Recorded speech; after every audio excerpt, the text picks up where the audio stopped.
Hello friends, எப்படி இருக்கீங்க? நல்லா இருக்கீங்களா? இன்றைக்கான வீடியோவில் பார்த்தீங்கன்னா சப்பாத்தி, இட்லி அதுக்கான சூப்பர் சைட் டிஷ் தாங்க பார்க்க போகிறோம். காலிஃப்ளவர் பட்டாணி மசாலா.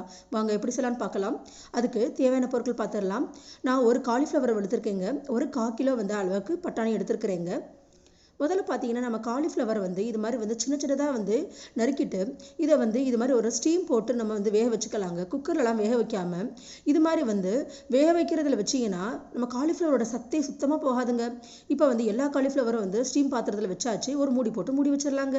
இப்போ அதுக்கு தேவையான பொருட்கள் என்னென்னு பார்த்துடலாங்க. 2 பச்சை மிளகாய் எடுத்துருக்கிறேன், ஒரு பூண்டு எடுத்துருக்கிறேன், இஞ்சி எடுத்துருக்கிறேன், ஒரு தக்காளி எடுத்துருக்கிறேன், ஒரு 15 சின்ன வெங்காயம் எடுத்துருக்கிறேன். பெரிய வெங்காயம் பதிலாக சின்ன வெங்காயம் யூஸ் பண்ணுங்கள், ரொம்ப டேஸ்ட்டாக இருக்குங்க. இப்போ காலிஃப்ளவர் பாருங்கள், சூப்பராக வந்துருச்சு பாருங்கள். இவ்வளோ பூவாக மல்லிகைப்பூ மாதிரி பூத்துருக்குது பாருங்கள். இந்த அளவுக்கு காலிஃப்ளவரை வேக வச்சு எடுத்துக்கலாங்க. வாங்க இப்படி செய்யலான்னு பார்க்கலாம்.